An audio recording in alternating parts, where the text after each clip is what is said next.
Hello बच्चा, नमस्कार। मैं अभय वर्मा स्वागत करूंगा आप सभी का अपने इस YouTube channel A B maths classes में। तो प्यारे साथियों, हमने एक्सरसाइज 5.1 समाप्त कर दिया है। ठीक है, आज हम स्टार्ट करें प्रश्नावली 5.2 का क्वेश्चन नंबर 1 देखेंगे। ठीक है, बहुत ही आसान तरीके से इसको सीखेंगे। दोस्त, एक बार ये वीडियो एंड तक जरूर देखना ताकि आपको पता चल सके कि आपको समझ आ रहा है कि नहीं। ठीक है, आइए बिना देर के हुए वीडियो स्टार्ट करते हैं। ठीक है, बोल रहा है क्वेश्चन, निम्नलिखित सारणी में, ये हमारे पास सारणी बनाकर दे रखी है पहले से ही। ठीक है, रिक्त स्थानों को भरिए जहां एपी का प्रथम पद ए, ये हमारा प्रथम पद है ए, सार्वंतर डी, ये सार्वंतर है, ये ए है, ए को प्रथम पद बोलते हैं। ठीक है, और एनवा पद एन है, एनवा पद एन है, ये एन की वैल्यू दे रखी है। ठीक है, तो इसमें आप लोग को एक फॉर्मूले की जरूरत पड़ेगी जो मैंने फर्स्ट क्लास में ही मैंने आप लोग को बताया था। इंट्रोडक्शन की जब क्लास में बनाया था चैप्टर 5 का, तभी मैंने फॉर्मूला बता दिया था। ठीक है, आज एक बार और सुन लीजिए। फॉर्मूला होता है nth टर्म्स, यानी nवां पद निकालने का एक फॉर्मूला होता है दोस्त। क्या होता है nवां पद निकालने का फॉर्मूला? nवां पद निकालने का फॉर्मूला था एक, ए एन बराबर ए प्लस n माइनस 1 डी, ये फॉर्मूला था। इस फॉर्मूले से आप जितने चाहे उतने पद निकाल सकते हैं। 10वां पद, 15वां पद, 20वां पद, जो बोलेगा इस फॉर्मूले से आप निकाल सकते हैं। बस इसी फॉर्मूले में आपको ये वैल्यू रखनी है जो जो दे रखा है, और रिक्त स्थान में भरना है, रिक्त स्थानों की पूर्ति करनी है। सबका मान रखकर ए एन की वैल्यू हमें निकालनी है। पहले वाले क्वेश्चन में ये ए एन, जो ए एन है ना, इसी की वैल्यू निकालनी है हमारे पहले वाले क्वेश्चन में। तो यही फॉर्मूले की आवश्यकता पड़ेगी हम लोग को दोस्त। ठीक है, तो फॉर्मूला पे रखें। देखिए, हमें तो ए एन की पहला क्वेश्चन नंबर 1 लेते हैं। ए एन की वैल्यू यहाँ पे फाइंड करनी है, तो ए एन उतार देंगे इज इक्वल टू ए की वैल्यू दे रखी है 7, प्लस है तो प्लस एन के जगह पर 8, यानी एन की जगह पर 8, यानी 8वां पद हमें निकालना है। ये 8वां पद दे रखा है, इसके आगे कोई पद नहीं है बच्चा। 8वां एन की वैल्यू दे रखी है ना, तो ये लास्ट पद ही दिया है, हमें ए एन की वैल्यू निकालना। तो देखिए 8 माइनस 1, डी की वैल्यू कैसे निकालते हैं बच्चा? डी की वैल्यू दे रखी है हमें 3 दे रखी है, निकालने की आवश्यकता नहीं है, दे रखी है। यहाँ पे 3 रख देंगे।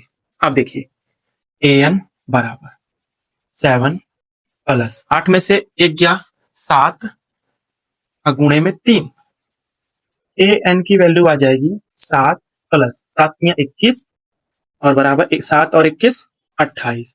एन ए एन की वैल्यू, हमारा पहला आंसर आ चुका है, ए एन की वैल्यू 28। तो इसकी जगह आप भर सकते हैं बच्चा क्या? 28। मैं दूसरे पेन से भर दे रहा हूं। देखिए यहाँ पर 28, पहले का आंसर आ गया 28। ठीक है, बस यही फॉर्मूले की आवश्यकता आपको पढ़ने वाली है। अब इसको मैं रेस करूंगा, इसका पार्ट 2 सॉल्व करूंगा। इसमें टोटल 5 पार्ट है, मिटा दे रहा हूं। ठीक है, देखिएगा जल्दी जल्दी दोस्त। देखिए, मैंने फॉर्मूला लिखा था अभी, a N is equal to a plus bracket में n माइनस 1 डी, ये nth टर्म्स निकालने का फॉर्मूला है। ठीक है, आइए अब रखते हैं ए एन की वैल्यू है बच्चा 0, रख दीजिए, बराबर ए की वैल्यू क्या है?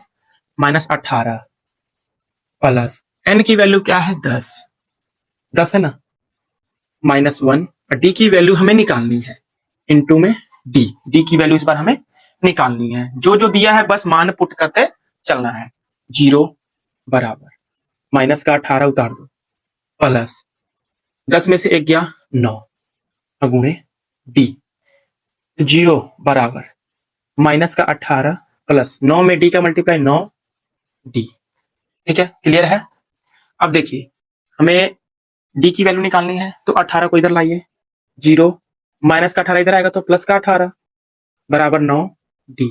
0 और 18 कितना होता है? 18 बराबर 9 डी। 9 से कट जाएगा 18 2 बार, यानी डी की वैल्यू आ गई 2। हमारी डी की वैल्यू कितनी आ गई दोस्त? 2। कितनी आ गई? यहाँ पे लिख दीजिए आप 2, डी की वैल्यू 2। ठीक है, तो ये हमारा पार्ट 2 भी हुआ क्लियर। अब चलते हैं पार्ट 3 पर। पार्ट थर्ड में देखिए क्या क्या दे रखा है। इस बार ए की वैल्यू हमें फाइंड करनी है। ए एन की वैल्यू कितना दे रखा है दोस्त? माइनस का 5, ठीक, बराबर ए की वैल्यू निकालनी है, प्लस एन की वैल्यू दे रखा है 18, माइनस 1 इंटू डी की वैल्यू -3 गुणे में रहेगा बच्चा, ठीक है, गुणे में -3, ठीक है। सही मान पुट किए हैं हम लोग जी, बिल्कुल। यहाँ -5 उतार दीजिए बराबर। हमें अब देखिए क्या करना, हमें ए की वैल्यू चाहिए, ए उतारिए, प्लस 18 में से एक गया, कितना का 17 गुणे -3 -5 बराबर ए, प्लस में माइनस का मल्टीप्लाई -17 51, ठीक। अब देखिए ए की वैल्यू निकालनी है हमें, -5 इधर से ही है, इसको इधर लाएंगे जब तो प्लस का 51 हो जाएगा। ए की वैल्यू आ जाएगी हमारे पास 46, ये ए की वैल्यू आ चुकी है हम लोग के पास 46। 51 में से 5 घटाएंगे तो 46 इज द करेक्ट आंसर। एक बार देख लीजिए फिर से, -5 as it is, A plus 18 में से एक गया 17 गुणे -3, 17 से 51 माइनस का गया तो ठीक है, ए बराबर 46 हम लोग का राइट आंसर। अब पार्ट 4 सॉल्व करते हैं। पार्ट बहुत इजी कॉन्सेप्ट है दोस्त, समांतर श्रेणी। देखिए इस बार हमें किसकी वैल्यू फाइंड करें, एन की, इस एन की वैल्यू फाइंड करें। ए एन की वैल्यू क्या दे रखा है 3.6, 3.6 इज इक्वल टू ए की वैल्यू माइनस का 18.9 प्लस का एन की वैल्यू फाइंड करनी n-1।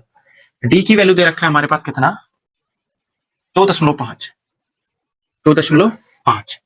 अब ये देखिए पहले इसको इधर लाइए, हम लोग ला देते हैं इसको 3.6 पहले से, ये माइनस का इधर आएगा तो प्लस का 18.9 बराबर इधर आएगा, मल्टीप्लाई कर दीजिए 2.5 n माइनस 2.5 अंदर मल्टीप्लाई हो गया, ठीक है।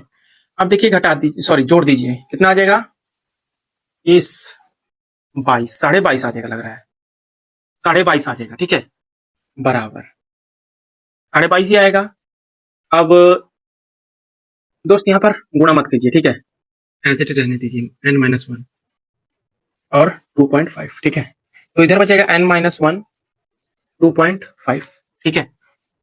अब देखिए ये मल्टीप्लाई में तो इधर आएगा तो भाग में आ जाएगा, तो 22.5 अपॉन 2.5 बराबर n-, ठीक है। अब देखिए एक पॉइंट से एक पॉइंट खत्म, दशमलव से दशमलव खत्म हो गया, 25 से कट रहा है क्या दोस्त, 25 से कम 25, 25 9 225, यानी 9 बराबर n-1, n इधर जाएगा जुड़ जाएगा तो n बराबर आ जाएगा 10, 9 में एक जोड़ देंगे तो 10 आ जाएगा, ये माइनस का इधर आएगा तो प्लस का आ जाएगा, n की वैल्यू आ गई यहाँ पर 10, n की वैल्यू 10, n की वैल्यू 10 आ गई। और यहाँ पर क्या आई थी दोस्त, भूल गया भरना, भर लीजिएगा आप लोग पीछे, ठीक है। चलिए आइए इसका लास्ट पार्ट बचा है, पार्ट 5, जल्दी जल्दी सॉल्व कर देते हैं इसको भी हम लोग, ठीक है, फिर उसके बाद नेक्स्ट क्वेश्चन सॉल्व करेंगे कल। देखिए यहाँ पर हमें फाइंड करना है ए एन की value, a n as it is, a की वैल्यू 3.5 प्लस ई की वैल्यू 0 है 105, एन की वैल्यू है 105 माइनस का 1, डी की value 0, A N is equal to 3.5 plus 105 में से माइनस 1 गया तो 104 गुणे 0, ए एन बराबर 3.5 प्लस, किसी भी संख्या में जब आप 0 की मल्टीप्लाई करते हैं तो क्या आता है, 0 ही आता है। ए एन की वैल्यू आ जाएगी 3.5 is the right answer, 3.5, A N की वैल्यू 3.5 आ गई। तो उम्मीद करूंगा दोस्त आप लोग को इजीली ये क्लियर हो गया होगा, बहुत ही शानदार क्वेश्चन था, ठीक है। तो वीडियो कैसी लगी कमेंट में जरूर बताइएगा, और यहाँ पर भी आप अंदाज लगा सकते थे कि हमारा जब भी डी 0 रहे तो जो प्रथम पद है बचा उतना ही आएगा, क्या ए एन की वैल्यू, ए एन सभी जो ए एन टर्म्स होते हैं वो सभी समान होते हैं जब क्या कहते हैं सर्व अंतर 0 रहता है तब। देखिए 3.5 ही आया है ए एन की वैल्यू, क्लियर है फ्रेंड्स। कैसे लगी वीडियो, अच्छी लगी तो वीडियो को लाइक जरूर कर देना, और चैनल पर नए हैं दोस्त तो चैनल को सब्सक्राइब जरूर कर लेना अगर वीडियो अच्छी लगी तब, ठीक है, कोई जोर जबरदस्ती नहीं है। तो बच्चा अब मैं चलता हूँ, तब तक नमस्कार, जय हिंद, जय भारत।